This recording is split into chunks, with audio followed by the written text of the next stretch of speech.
교재의 21페이지입니다.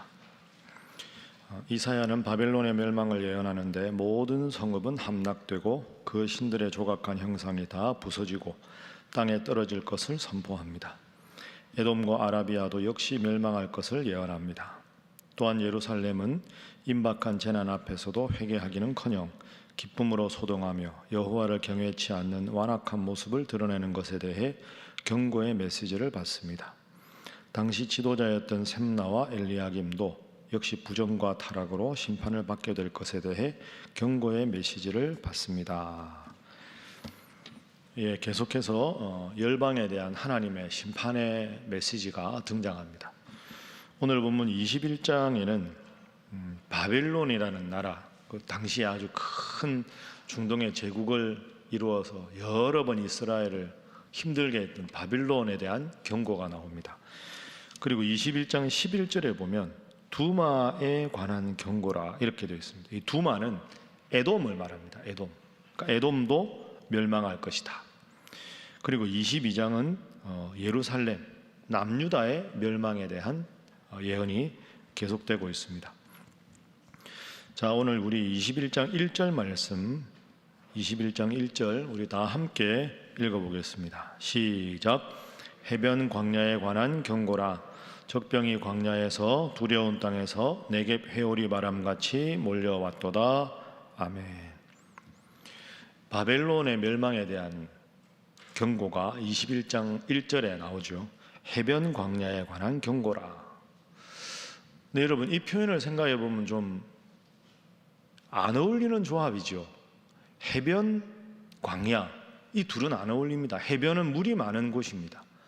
바벨론이라고 하는 나라는 그 유프라테스 강과 티그리스 강의 사이에 있습니다. 그러니까 바벨론이라는 나라가 강대할 수 있었던 것은 중동 지역에서 풍부한 물을 확보할 수 있었던 거죠. 그러니까 과실수나 농사나 이게 잘 되려면 물이 필요한데, 그러니까 해변 이런 뜻입니다. 근데 광야 이렇게 되어 있습니다. 해변하고 광야는 안 어울립니다. 그렇죠? 광야는 사막 아닙니까? 사막은 물이 없는 곳인데 해변 광야에 관한 경고라. 이게 무슨 뜻이냐 하면 해변은 자연적으로 인간적으로 풍요한 환경을 말합니다. 나라가 잘 되려면 식수와 과실이 자랄 수 있는 물이 필요한 것처럼 내 삶이 현실적으로 육체적으로 안락하고 형편이 넉넉하고 아쉬운 게 별로 없는 그런 상태가 해변. 근데 그러다 보니까 하나님께서 그 모든 것을 허락하셨는데 하나님을 잊어버린 상태가 광야입니다. 그래서 해변 광야는 세상적으로는 풍요로워 보이지만 하나님이 없는 삶을 뜻하는 것이 해변 광야. 바벨론이 왜 멸망하느냐? 하나님께서 그 풍요한 자연 환경을 허락해 주셨는데 그것을 주신 하나님을 섬기지 않고 감사하지 않았다 하는 것이죠. 그래서 오늘의 첫 번째 기도 제목은 세상적인 안락함을 조심하게 하소서 하는 것입니다. 세상적으로 하나님께서 넉넉하고 풍요로움을 주신 것을 우리가 조심해야 한다. 세상적인 안락함은 해변입니다. 그러나 해변 때문에 그것이 물된 동산이 아니라 광야가 될 수 있다. 하나님이 다 허락을 해주셔서 복을 받았으면 하나님 은혜 감사하고 더 겸손하게 섬겨야 되는데 자꾸 많은 것을 누리다 보니까 내가 잘해서 누린 것이고 기회가 돼서 누린 것이고 운이 좋아서 누린 것이고 인복이 많아서 누린 것이고 그러다 보니까 그 복의 근원이신 하나님을 잊어버리고 살아가는 거죠. 생수가 시원하다고 마시는 건 좋지만 생수의 근원이 하나님이라는 것을 잊어버리면 근원이 말라버리면 생수는 언젠가는 마를 수밖에 없는 그런 상황입니다. 그래서 고린도서의 말씀에도 그런 말씀이 있죠. 선줄로 생각하는 자 넘어질까 조심하라.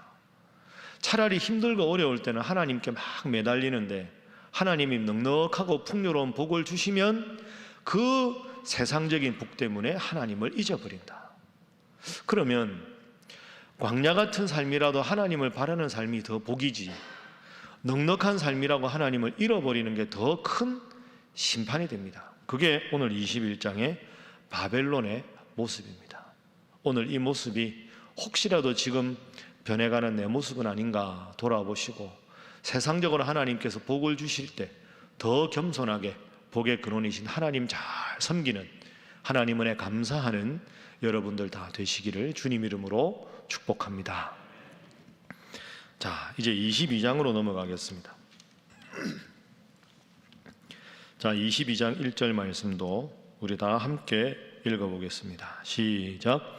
환상의 골짜기에 관한 경고라. 내가 지붕에 올라가면 어찌함인고. 아멘. 지붕에 올라간다 하는 것은 환란의 상황입니다. 적이 침범을 했거나 큰 맹수들이 공격을 해서 도저히 갑자기 경황 없이 당한 일이라 산으로 올라갈 겨를이 없을 때 지붕이라도 올라가서 그 난리를 피해 보려는 거죠. 이것도 멸망과 심판에 대한 경고입니다. 지붕에 올라간다. 그런데 대상이 누구냐? 22장 앞에 환상의 골짜기에 관한 경고라. 환상의 골짜기는 예루살렘을 뜻합니다. 비유적으로. 왜 환상의 골짜기냐? 하나님의 백성이 남유다 백성이고 남유다의 수도가 예루살렘입니다. 그러니까 하나님께서 수많은 예언자들을 통해서, 때로는 환상을 통해서, 묵시를 통해서, 예언을 통해서 수많은 경고의 메시지를 받은 곳, 그곳이 예루살렘이다. 그래서 환상의 골짜기다.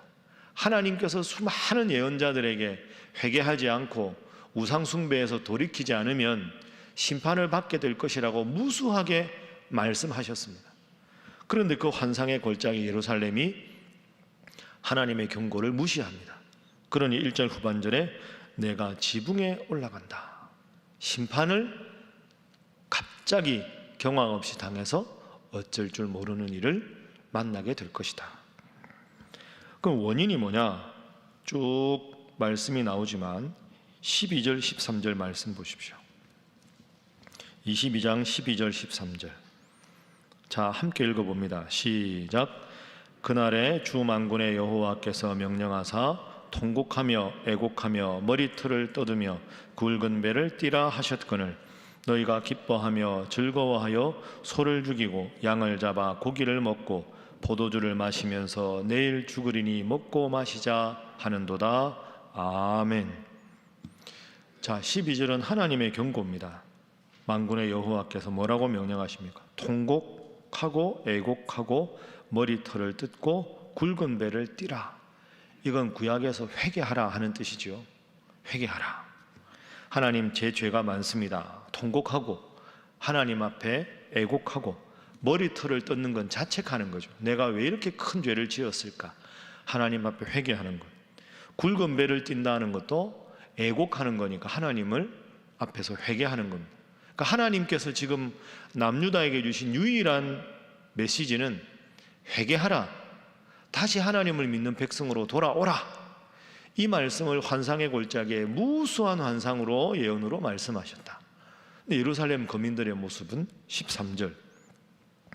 너희 예루살렘 거민들이 기뻐하고 즐거워하고 소를 죽이고 양을 잡아 고기를 먹고 포도주를 마시면서 말하기를 내일 죽으리니 먹고 마시자. 한 번뿐인 인생. 회개는 무슨 회개?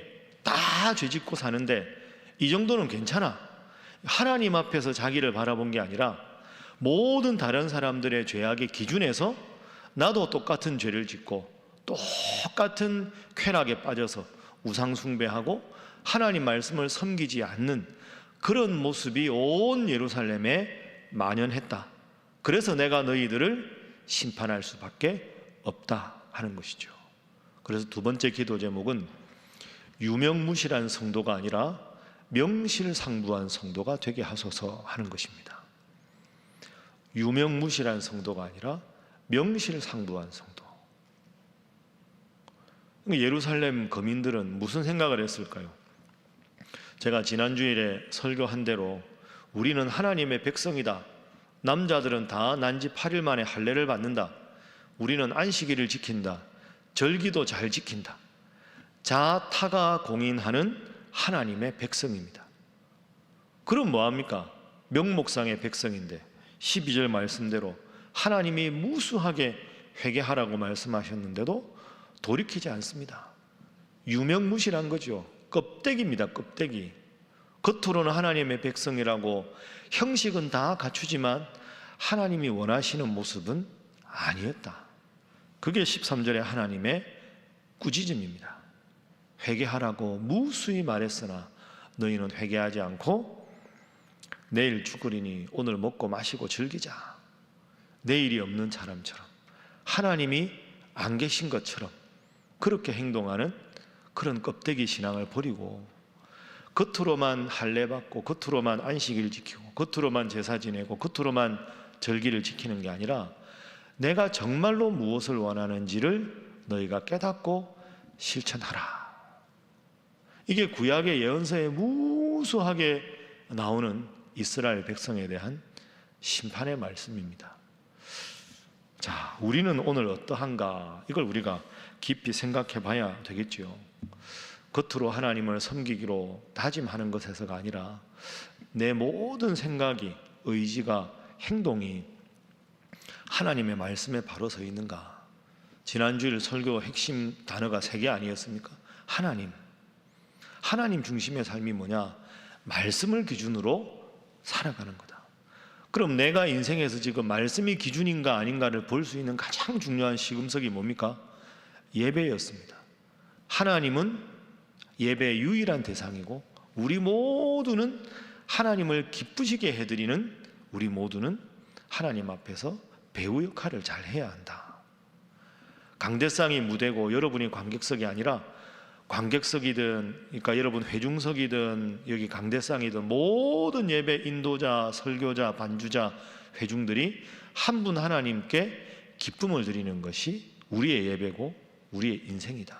그러려면 마음에 회개하고 내가 늘 하나님 뜻대로 살아가는가, 오늘 하루의 내 삶에 하나님께서 어떻게 역사하실지 기대하고 잠자리에 들 때는 하나님 앞에 회개하고, 그래서 어제보다 오늘이, 올해보다는 내년이 더 하나님 앞에 성숙한 삶을 살아가는 것, 그것이 오늘 본문에 하나님께서 원하시는 모습입니다. 명실상부한 하나님의 백성으로 살아가셔서 하나님 앞에 큰 칭찬 얻는, 그리고 복받는 여러분 되시기를 주님 이름으로 축복합니다. 그래서 마지막 3번째 기도 제목은 하나님 주신 직분에 성실하게 하소서 하는 것입니다. 하나님 주신 직분에 성실하게 하소서. 자, 22장 15절 이하에 두 사람의 이름이 등장합니다. 자, 22장 15절 말씀에 보면 주 만군의 여호와께서 이르시되 너는 가서 그 국고를 맡고 왕궁 맡은 자 셈나를 보고 이르기를. 17절 나 여호와가 너를 단단히 결박하고 장사같이 세게 던질 것이다. 19절 내가 너를 내 관직에서 쫓아내며 내 지위에서 낮출 것이다. 우리가 잘 모르는 인물이 등장합니다. 15절에 셈나지요. 그런데 보면 셈나가 맡은 역할이 국고를 맡고 왕궁을 맡았다. 역사적으로 보면 이 셈나는 이 남유다의 히스기야 왕 때 우리로 말하면 국무총리 역할을 하던 사람입니다. 그러니까 국고를 맡았다 하는 것은 제일 중요한 책임이 있다는 거죠. 국고를 맡고 왕궁을 맡은, 그러니까 왕 바로 밑에 모든 정무적인 것을 총괄하는 국무총리 역할입니다. 그러니까 아주 중요한 거죠. 왕은 아버지가 왕이면 혈통으로 계승되는 거지만 혈통과 관계없이 인간적으로 승진할 수 있는 최고 높은 지위를 하나님께서 셈나에게 주신 겁니다. 그러면 하나님 주신 직분에 성실하게 겸손하게 잘 감당해야 되는데 셈나가 그러지 못했습니다. 그래서 하나님께서 16절 말씀해 보십시오. 셈나의 모습이죠. 내가 여기와 무슨 관계가 있느냐? 여기에 누가 있기에 여기에서 너를 위하여 묘시를 팠느냐? 높은 곳에 자기를 위하여 묘시를 팠고 반석에 자기를 위하여 처소를 쪼아내었도다. 자, 높은 곳에 자기를 위하여 묘시를 팠다 하는 말은 왕들이 묻으면 왕들만 묻는 묘실이 따로 있습니다. 그렇죠? 우리도 국립묘지 가보면 대통령 하신 분들이 보통 일반 돌아가신 분들과 다르게 이렇게 묘소를 하는 그런 관례가 있지 않습니까? 그러니까 16절에 자기를 위하여 묘실을 팠다 하는 말은 왕들의 무덤에 자기 묘실을 준비했다, 이런 뜻입니다. 잘못된 거죠. 국무총리는 왕이 아닙니다. 그러니까 이 셈나는 교만했다. 자기의 지위를 넘어섰다. 하나님께서 주신 지위에 충실하지 않았다. 교만했고 겸손하지 않았다 하는 뜻입니다. 그래서 셈나가 17절, 18절, 19절에 하나님 앞에 큰 징계를 받는 겁니다.